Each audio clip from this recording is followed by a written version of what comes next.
morning, everyone. My name is Karla, and you have reached my FlossTube channel, KarlaBeingCrafty, where I talk about mostly cross stitch, but also other crafts that I enjoy, which right now is a lot of crochet and a little bit of life thrown in. Today is Sunday, June 25th, and it is my FlossTube number 196. But that is not all. You may be wondering why I'm wearing a silly little headband. That is actually a New Year's Eve thing turned the other way, so it doesn't say a year. And that is because today, almost exactly, is 4 years for me on FlossTube. Ta-da! Honestly, I'm blown away that I've been doing this for 4 years. I started...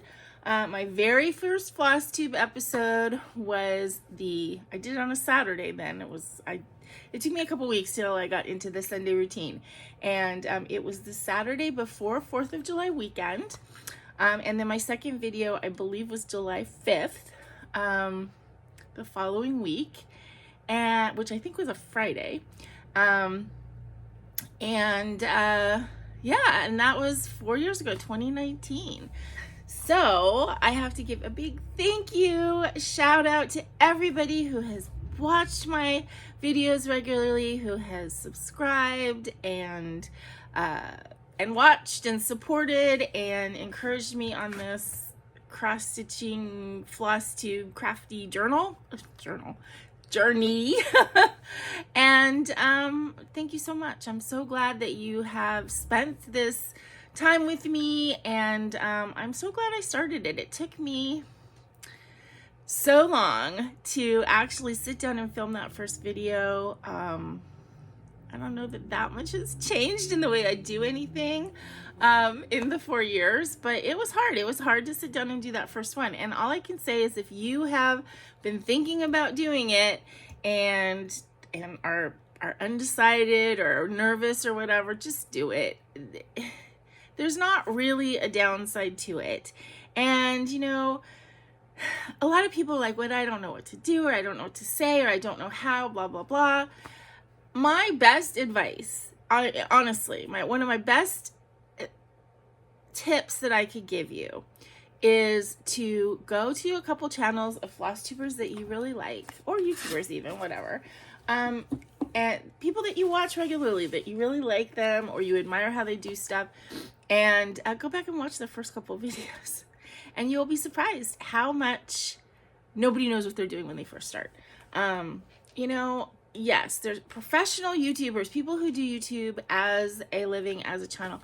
They do a bunch of editing, and they put a bunch of stuff in, and and there's a lot of like FlossTubers with smaller channels that do that too. They take the time to edit a bunch of stuff out and to, put in pictures and put in this and put in that. You don't have to. I film on my phone, and I do very little editing, and then I upload it. Now, granted, that may mean that some people don't watch me because they don't like my style of video, but I'm happy with my format, and a lot of you guys seem to be too, so that's all you need to do is just stick a camera in front of your face and talk to it, which feels kind of silly at first, but after a while, you stop feeling like you're talking to yourself or talking to the wall or talking to a camera, and you start feeling like you're talking to the people out there that have communicated with you and who tell you that they like what you're doing, and basically you're just talking to your friends, which is why I started this whole thing in the first place. Yeah, so I started it because when I first started cross stitching, which I started cross stitching just a couple months before my first video, and I loved it, right? And I didn't have anybody to talk to about it except for my mom. I would take my stuff over to my mom's place every Friday. I would cart everything I was working on and show her everything and basically do a FlossTube for her, right? But more personal, because she was absorbed with it. She loved it. And I just love talking about it. But, you can't talk about cross stitch at work with people who don't do it because they don't care. And, there's only so many people that really want to hear about it, except for on FlossTube. On FlossTube, the people who want to hear about it will find you. So, yeah, anyway, thank you all for spending 4 years with me. Here's to 40 more. And and thank you for being part of my journey. So yeah, okay. Let's get into the regular stuff. Weather, which you guys seem to like to know. Here in Southern California, it is getting warmer. We're high 70s, low 80s now. Which I guess is fine if you're sitting outside in the breeze. If you're in a car without air conditioning, which I am every afternoon, it's not as good. The June gloom, it said that it was going to blow off or, you know, burn off, but it's still like that today. So right now it's pretty gray and muggy. It should burn off by noon, and it's going to probably be in the low 80s today. So that is our weather. It is slowly but surely getting warmer. We have a Zoom today, so a happy anniversary Zoom. Hopefully a lot of you will be able to join. It's at 2 o'clock today. Again, depending on when my video uploads, this could be before the video, or before the Zoom.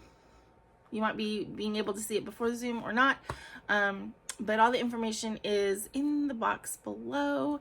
And if you see it and it's, let's say it's 3 o'clock Pacific time, and you're like, oh no, I missed it, we're usually on for 3 or 4 hours. So even if you think you're late, just jump on and see if we're still there. So let's see what happened this week. Oh, yesterday, that was a big deal thing. I met another subscriber for lunch yesterday. I had showed you guys some of my gentle art sampler threads that I was just looking to sell, and I was contacted by a viewer, Elaine, and she said that she is a collector of threads and stuff, and she would love to have them, and she lives not that far from me. So instead of me mailing them to her, she's like, we could get together. And I was like, okay. So we were like talking about a Panera between us or whatever. And then I'm like, well, you know, going in that direction, have you ever been to Katella Deli? And she's like, oh my God, I love Katella Deli. I haven't been there in ages. I'm like, I haven't been there in ages either. So we met at Katella Deli, which is one of my favorite places. I haven't been there since before the pandemic, I think. I don't even have to say I think. I think I went to pick up a sandwich there a couple years ago, maybe. Like, I didn't actually eat there. I just went and picked something up. Because I was trying to drive my car. I had to like clear out a thing and drive far. So I drove. It's completely remodeled. Like, the whole front of it is different. I walked in and I'm like, oh my God, this place doesn't look the same at all. They took a bunch of stuff off the menu that I really liked.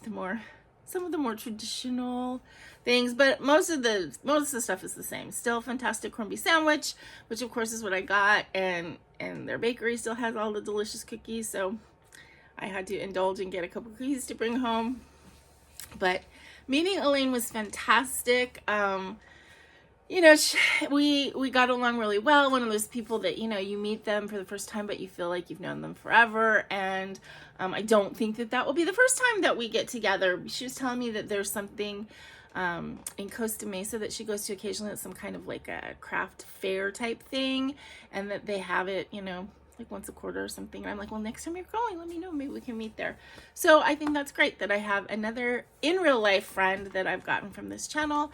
And I know Elaine said that she went to Stitch Nanigans and she met Julie stitching at the cabin there too. So we're developing a nice little community here, and I don't meet a lot of people in real life, so it was actually really nice to meet her and hang out for a couple hours and just chit chat about our lives and about cross stitch, and it was fun. She goes to a lot of retreats, which I don't go to at all, so she was telling me about some of the retreats, and that was fun. And it was a really, really fun day and something that I haven't done in a long time.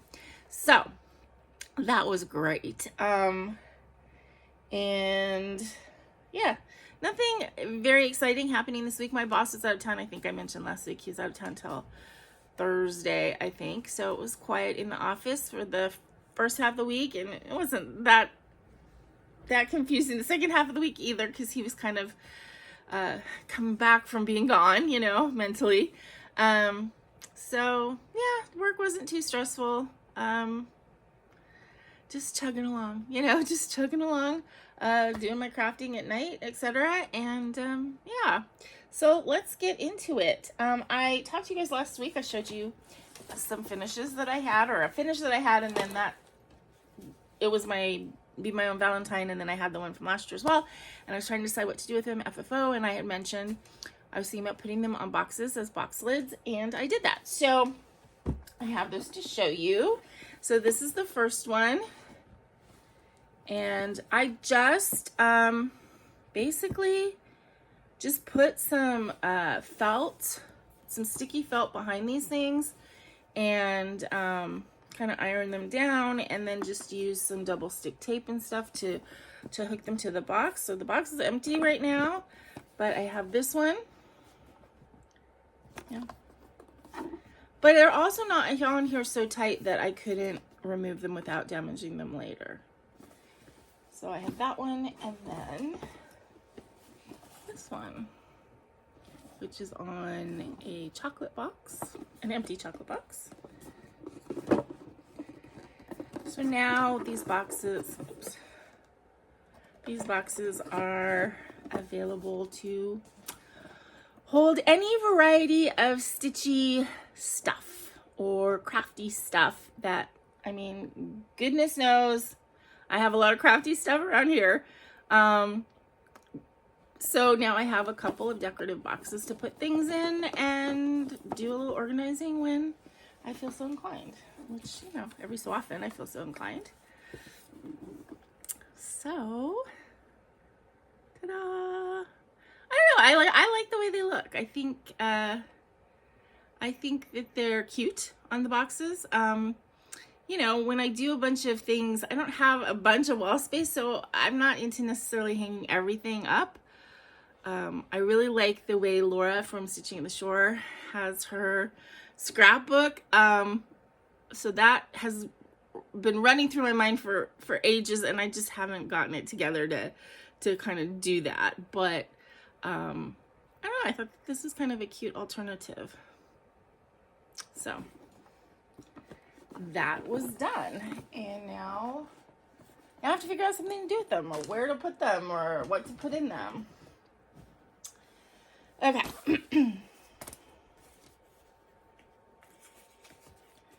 Onward. So this week I got another finish.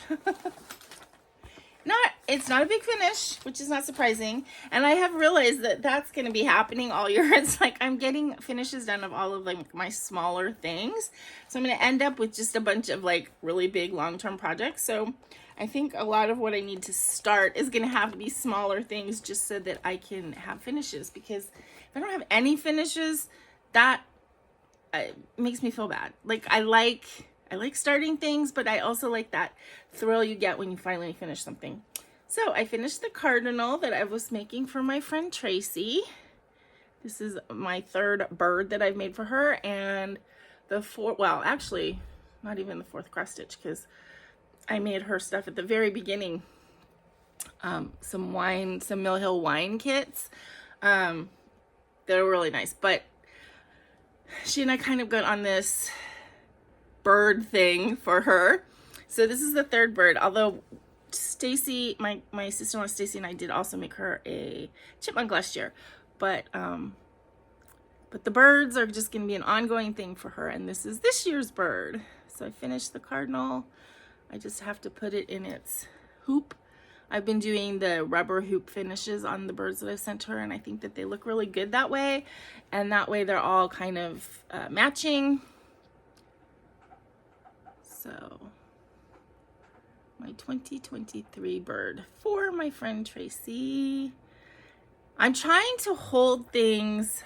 When I went through my video last week, because I was trying to see what I want to use as a thumbnail, now that I figured out how to take thumbnail pictures and change them, and I can't, I've been watching YouTube. I haven't been watching a lot of FlossTube lately, but I've been watching some just other YouTubers, and kind of realized how like posed and fake-ish, I don't know what word I'm looking for, but like their thumbnails are always like, you know, And that's so not me to do that. So I've always just kind of gone with what YouTube picks, or recently I found out how to like just take a screen capture video, not video, a photo, and add that and from my videos. But I also realized that I tend to not hold things, you know, in a good way very often, or I'll hold it like this, you know, which kind of picture is that gonna make? So I'm trying to be a little bit more cognizant of that, because I don't want to do the fake video, you know, picture. Like, no, that, now watch, that's what YouTube's gonna pick, is me going. So anyway. Anyway, there's the Cardinal done. And I think it turned out really cute. So I don't know if I'm going to start another bird for her this year. I think I probably will start another bird for her in February next year. When I have my, I think February is my friends and family, or is it April? I don't know, but I'll probably start another one for her next year. I think next year is going to be a hummingbird. I showed you guys this, and I looked, there's 4 different hummingbirds on here, and I looked it up, and 2 of them are native to Pittsburgh, which is where she lives, and she likes birds that they can actually possibly see. So the ones that are native to Pittsburgh is the red-throated hummingbird, which is this guy, and there's the lady, and then what was the other one? Is it Crosses? No, it's the Rufus one, which is these 2. This is his mating dance. So that's the boy and that's the female. But I think I'm probably going to do like the red-throated one. I don't know. I don't think I'm going to do that big of a flower, because I don't know if you noticed, but like this flower is part of that flower, and this flower is a piece of that flower. So they've kind of like broken stuff down, so I can kind of do that myself. I think I want both birds on there, but I'm not going to have as big a flower as in the picture with the both birds. Just because I want it to be a project that I can get done in a year. Okay, so other than that, I had 3 whips that I worked on this week. The biggest being my Twisted Rainbow Sampler by Northern Expressions, which is this. And I am doing the one with the specialty stitches, which more about that in a minute. And I'm doing this with silky thread, and I'm doing it because I can't ever do anything straightforward, right? Anybody who's watched me for any length of time knows that I have to make it more complicated. Okay, so what I did to make it more complicated is, aside from using the silky thread, I wanted to have more colors in it, so I'm splitting it. Okay, let me see if I can tighten this up so you can see it better. Oops. That is the wrong direction. Okay, so I'm splitting it. This blue thread is going to come out. That's just kind of to help me mark. So I'm splitting it down the middle. So it actually will be 2 splits because it's long and skinny. So you can't go like corner to corner. So I'm splitting it like that, and then there'll be another split like that. And I'm having 2 different colorway, or like, you know, lighter and a darker colorway on each half. And then, so this will be the darker colorway, and then when it splits again, it'll go to the lighter. So each band will have 2 colors. Hopefully that makes sense. But anyway, so I'm doing it with Sulky, and I lost my train of thought there. Anyway, so I worked on it this week. As I said, I'm doing the specialty stitches, which I would never not want to do the specialty stitches, because I think that it looks much more interesting, and it's challenging and fun. Sometimes it's challenging and fun, and sometimes it's overly challenging and frustrating. I guess it depends on the stitch. So this is a 28 count, I think. I'll have to look in my notes, but I think it's 28 count. I didn't want black because I just cannot see black, so I got this dark charcoal instead. It's still pretty hard to see, and certain of these stitches are just for the birds. This right here, if you saw them up close, they're so badly done. And I'm over it. I'm over worrying about each individual little one. I'm trying.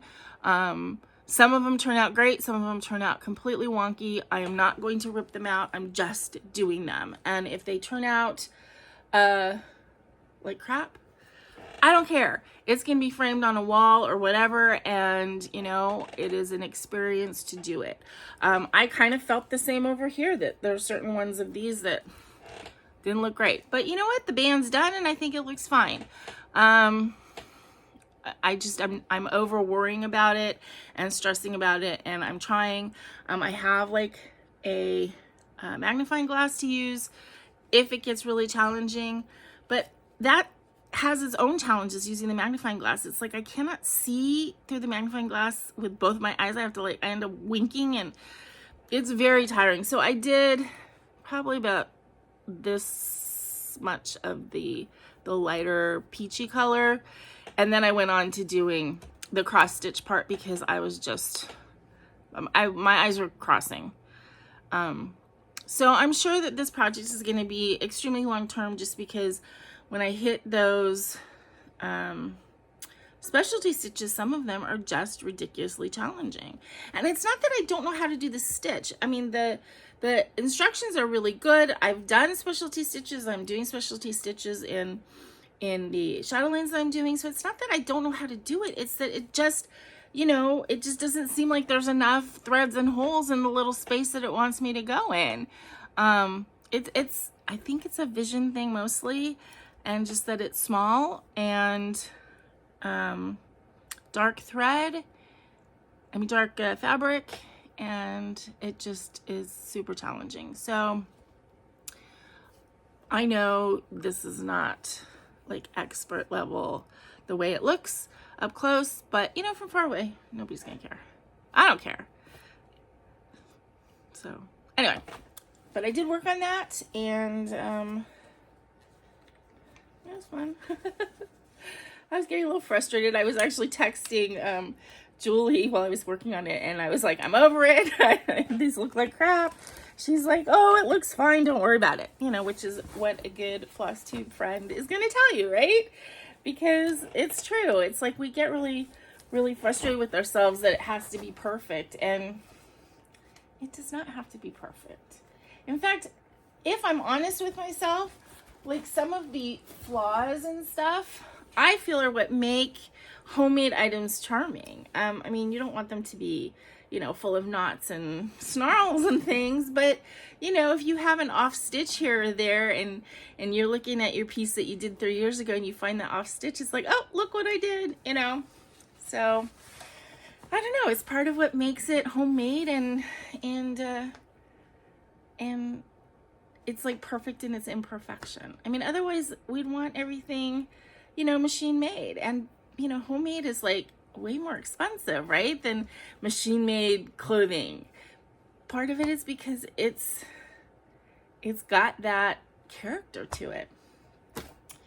Okay, so the other two things I worked on this week, Peacock Majesty, which is my Teresa Wensler, and not again to be negative, I think this is going to be maybe my first and last Teresa Wensler, because the blends are for the birds, man. That is not something that I am enjoying doing. I mean, I don't hate it, and I like the results, but it just, it's fiddly in a way that I don't 100% enjoy. But I mean, it looks really pretty. You know, I cannot deny it looks really pretty, but just the amount of blends, I just don't know that it's I feel like it's a little overkill. At least on something this small. I mean, maybe on a bigger project, but even that, I think I would probably feel the same way. So I'm excited to see what this is going to look like when it gets closer to looking like something, but yeah, I don't know that these overly blendy type things are my jam. And then, last but not least, I worked on my Reolist Forget-Me-Nots. Reolist was the very first, oops, don't want to show you the pattern. Sorry. What's this? Reolist was my very first completed cross stitch that I did. It's hanging in my bathroom. It was something I gave my mom. It was the Bluebells. And then after she passed, obviously, I got it back and I have it in my bathroom, which seems like a weird place, but honestly, I see it every day. Several times a day. So it's not so weird to have it there. Okay. Here we go. This is Forget-Me-Nots. And let's see, where did I work? I think all in here. I don't know. This is growing pretty fast. I'm pretty confident that this will be done before the end of the year. I just love Reolist kits. I love the flowers. I love the way the wool acrylic floss. I just love how vibrant it is. It's fun to work on, you know, to work with a different type of fiber. And when you think about it, this week I worked with all different fibers, because I did this, which is the wool acrylic. I did the Cardinal and the Peacock, which are both, you know, DMC cotton, but then the Twisted Rainbow Sampler is silky thread. And then today I'm going to be working on my counted canvas piece because of the zoom, and that is different threads as well. That's like pearl cotton and sparkly like Rainbow Gallery stuff. So yeah, so I've been very eclectic in my fibers this week, which is fun. I like it that way. Okay, so that was all of my cross stitch whips this week. And then I did work on 2 of my crochet projects. So the first thing I worked on was my Granny Square Shrug, which again I am making with Lion Brand Sunset Nights. And I did come to a decision about the ombre on this, that I'm going to, when I start my next ball, I'm going to go like backwards. I'm going to go, so this is light to dark, and then I'm going to start with the dark and then go to the light and then light to dark. The reason I decided that is because of the way the ombre is done on this. So it's 3 colors, but then they're blended to make 1, 2, 3, 4, like 7.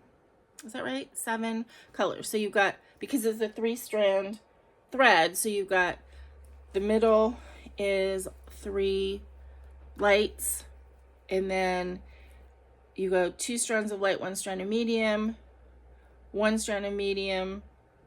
I'm sorry, 2 strands of medium, 1 strand of light, then 3 strands of medium, then 2 medium, 1 dark, 2 darks, 1 medium, and then 3 darks. So I feel like if I went from 3 darks to 3 lights, that would be really harsh. Whereas if I start again with the dark, it'll make the ombre softer. I don't know if that makes sense. I just think that if I went from the dark to light, that would just be too harsh of a transition, and I don't think it would look as good. So anyway, here is my Granny Square getting bigger, and I have gotten into the dark, so I'm down to this much. I do have I don't know if this is a tip or I discovered this or whatever, but when I get down to in the ball, especially if it's like that cake kind, when it gets smaller, it just is floppy and it tends to get tangled, so I end up kind of making it into a ball. But then this is hard to work with when I'm crocheting, because part of the reason, honestly, is that when I'm lying, because I do most of my stuff sitting lying on my day bed. And my left side is the floor.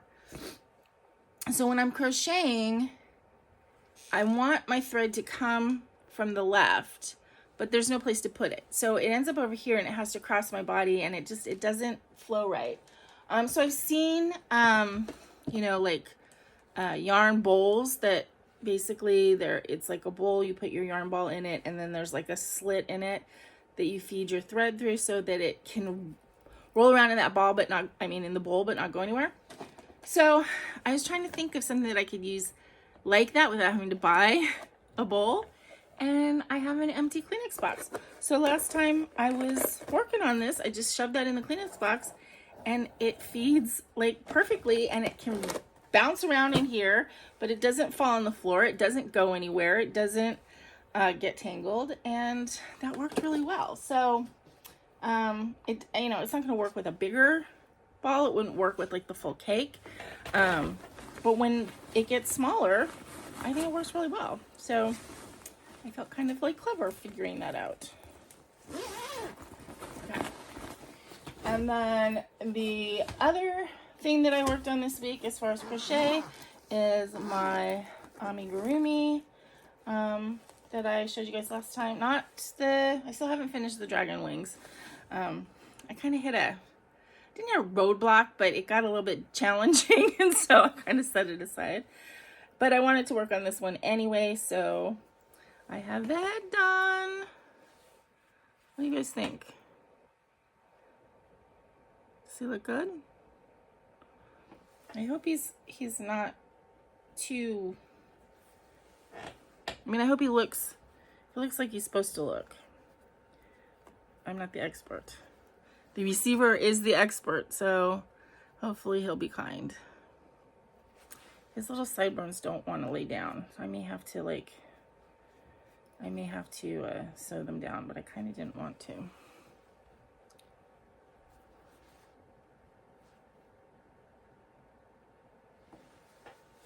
So that is what I worked on this week.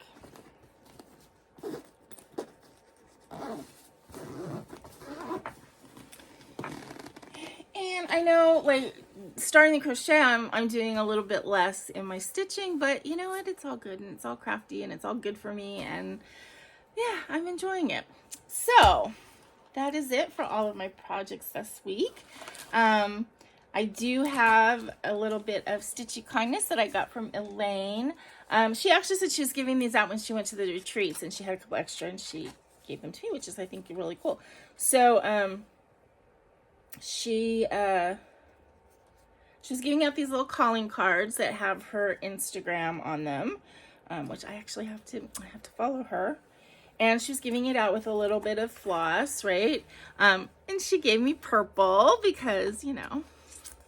And then she has these, she got these needle minders, and she's like, they're not great as needle minders, but actually for me, they're perfect because aside from using like flat needle minders to hold my needles, which I do, I also use like what you would call cover minders, or any of my needle minders that are either too small or too textured to hold a needle properly. I use them to hold my my patterns on my hoop when I'm stitching. So what I usually do is I'll take one of the cable ties, the rubberized cable ties, and I'll put that around the hoop, and then I put my pattern or piece of my pattern, and then I magnetize it to the cable tie with a really cool cover minder or needle minder. And so these are exactly the kind of thing that I like. So one says create what you love, and the other one says simply beautiful. And they're nice, like glass, like cabochons. They're really pretty. So thank you, Elaine. It's nice that I have a physical memory of meeting you. So that was exciting. Okay, so last week when I was talking about plans, I did ask for some input from you guys on a couple patterns on what you thought I should pick. For next month, I wanted to pick a mermaid, and I showed you like 3 or 4 charts that I have that I like that were a possibility. And then in August, I have two sort of planned, I want to say traditional. I mean, I've been doing this for 4 years, so it's going to be the fourth time I do it, right? That I always do. I start a black cat project for my black cat birthday sale in August, and then I also do a lion. And I had a couple choices in those as well, and I asked you guys to help me. I have to say thank you so much for all of your input. You were no help at all because you guys did not come to any kind of consensus. Everybody likes different things, which, you know, is the beauty of doing cross stitch, right? So that didn't really help. It didn't really focus me. I had to think and decide on my own, but I did make a decision. So what I decided to do is, as far as the mermaid, I'm going to do black pearl. Why did I pick this one? I think I picked this one because it seemed like I'm as I said, I don't want to start bigger projects just because I do want to have finishes, you know, and I have plenty of big things that I want to start coming up in the next year or so. So, and I have so many projects already that are big that I just, you know, this one seemed, although it wasn't necessarily the smallest, I don't know, it just seemed like it would go fast-ish. So anyway, I decided on black pearl, even though I have to pick flosses and stuff for her. But I went ahead and started doing that.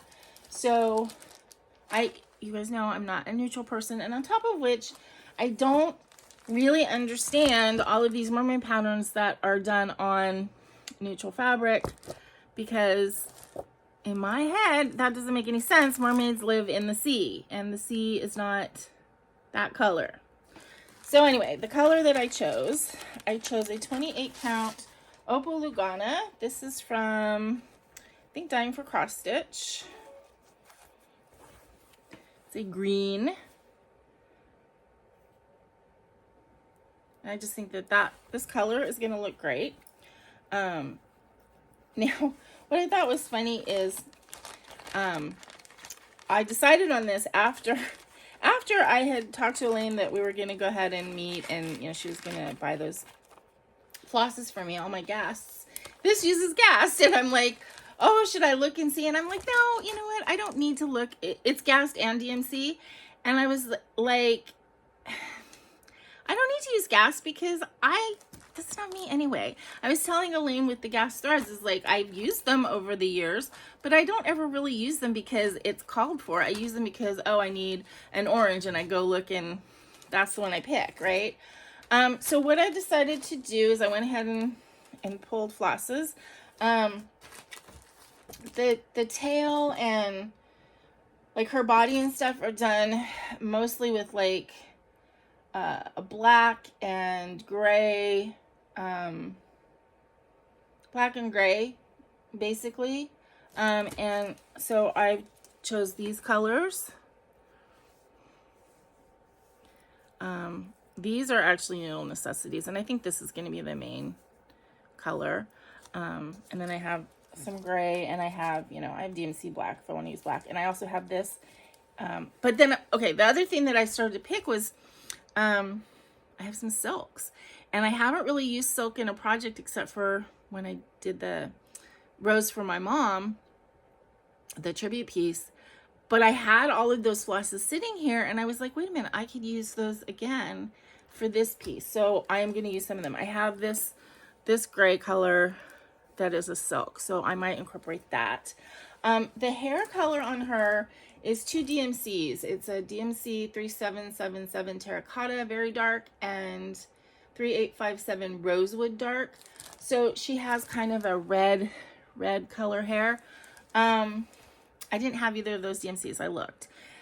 So I decided, you know what? I will change it up, and I will make her hair purpley.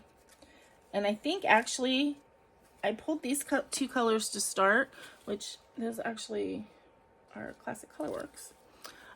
But then I saw those silks sitting there, and I'm thinking I'm going to do these two colors because I think, A, they're so pretty. They're totally my style, and they are shiny, so they will have that gorgeous sheen to her hair. So this is a hand dye by Rolanda, that pink, and then this is a Water Lilies, which actually is very prettily variegated. So I think that would make really gorgeous hair. I didn't pull the skin color yet, which is a very pale. And honestly, I'm thinking about doing her skin in this light green because it's going to be on green fabric. And I kind of have a weirdness about mermaids anyway with, like, you know, I mean, people talk about the fancy ladies and just the fact that they're usually done so pale, so Caucasian. I have a further issue with the mermaids being that way because I just feel like, you know, when you're talking about mythical creatures, they shouldn't really have necessarily skin-colored skin. I mean, you know, look at like fish. Fish don't have flesh-colored skin. They have gray skin or silver skin or, you know, pretty tropical colors. And, you know, I would think that a mermaid would have skin that would tend towards other colors. So anyway, so I'm thinking about doing her skin, which there isn't that much. It's her face and her arms, basically, in this light green. I mean, I do have a peach that I could pull if I wanted to. Then I just pulled this white silk for the white, which is in the seat. And I thought it would be pretty to add some Krynic or something like that, but honestly, I don't have any Krynic that would go with it. So I don't know. I don't know yet what I'm going to do as far as because there's no Krynic in this, but I thought I might add some. But anyway, so those are the colors that I think I'm going to use for her. So of course, it's going to be my own version, as I usually do, right? But yeah, I'm looking forward to starting that next month. So that was the decision I made on that. Then for the black cat, I think most people kind of liked this one. I mean, some people really love the Mill Hill too, which of course I do as well. But I have some other Mill Hills going, and so and I'm thinking about starting that other Mill Hill black gray cat actually, which is the companion to Cole, right there. So I'm thinking about starting that as well. But as far as my black cat birthday style, I really think I've had this since 2019, and I just have always loved it. So I think I'm going to go ahead and start it. Now, some people were giving me some suggestions about, oh, take out these pumpkins and the leaves and just make that a cushion. And I don't have a problem with it with the kitties being sitting on pumpkins. I just don't want it on a jack-o'-lantern. So I'm going to leave them with the pumpkins, and I like the leaves. I like the pop of the green in it. But I think that the difference I'm going to make is, as I said, I'm going to take out the eyes and just, you know, pull the colors of the pumpkin down. Excuse me, my nose is running. But I think I want to change the two back pumpkins. I think I'm going to make a pink pumpkin and a turquoise pumpkin. Now, pink pumpkins are actually found in nature now. I don't know if they've been genetically modified to be pink, but you can get pink pumpkins. Turquoise pumpkins people paint. So maybe not the turquoise, maybe I will do a yellow or a gold pumpkin or a white pumpkin. I'm just not sure. I think the white actually might look good on this fabric. So that's the new thing that I want you guys to weigh in on. So if this one is orange and then this one is pink, should this pumpkin be a white pumpkin, a yellow pumpkin, or a turquoise pumpkin? What do you think? So that will be started in August. And I'm doing it on this fabric, which is a piece of Heroic Aida. It's kind of a crappy piece of Heroic Aida because if you've seen like the pictures of Heroic Aida, it's got a lot of red and blue, and I got some kind of end that had barely any color, but I still think that this would look good for that piece. So yeah, hey, I'm stitching on something that's kind of neutral. Shocking, I know.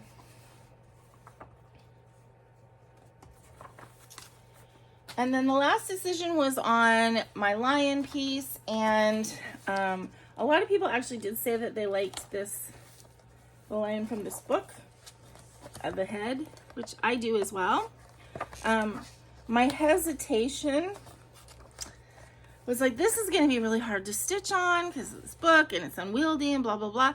And then, you know, I'm like, I can take a picture of it and just stitch it from my phone. It's not that big of a chart.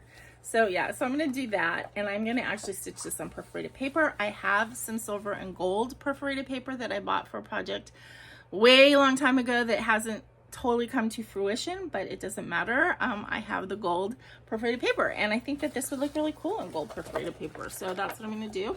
I'll have to pick colors. I use the colors that they assign as a guideline, but then, you know, I'll have to look and see with the gold perforated paper how it looks, basically. So those were the decisions I made. Thank you for helping me. Although, as I said, you guys had so many different opinions. I don't know how helpful it was, but whatever. So next week, actually, I guess, yeah, it'll be the 2nd, right? Yeah, it'll be the 2nd, next video. So we will hit July before my next video. So I will have to like cross over into my new, charts.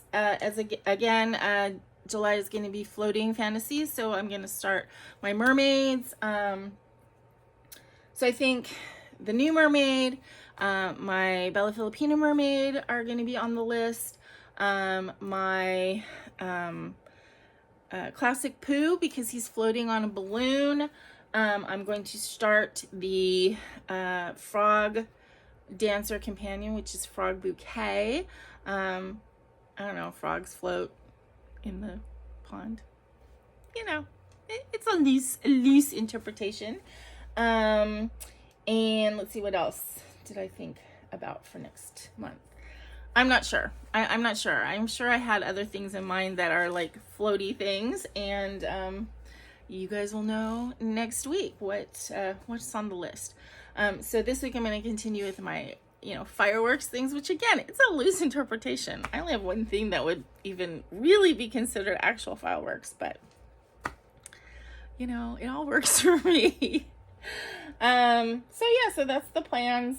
I am still enjoying reading a little bit more. I'm glad I've incorporated that back into my life. Even though it takes away a little bit from my cross stitch time, I still think it's good for my mental state.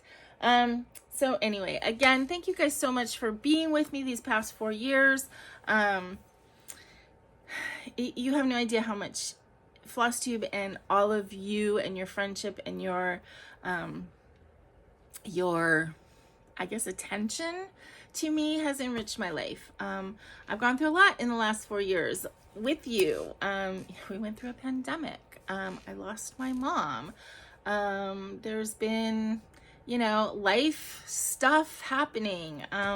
And then I've, you know, done all kinds of craft stuff. I've learned cross stitch. I've learned counted canvas. I've learned how to bead. I've, you know, worked with all kinds of different fibers and different artists. My tastes have gone not across the whole spectrum, but I mean, I remember my first couple of videos I was talking about memorabilia and how I thought they were pretty, but I don't think I'll ever want to do one. Now that's like all I want to do is memorabilia and Joan Elliott and Bella Filipina, all the fancy ladies. They're like a big part of my journey. And I love doing full coverage. Not huge full coverage though. I like little full coverages. So, you know, that's all part of my journey too. So anyway, again, thank you guys so much for being with me. Thank you for, you know, celebrating 4 years, wearing this thing, which is way too tight. It's giving me a headache.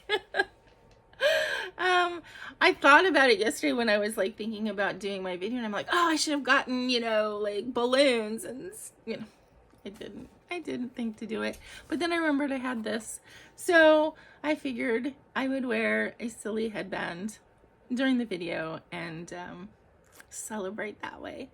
Anyway, until I see you guys again, I hope you have a wonderful week.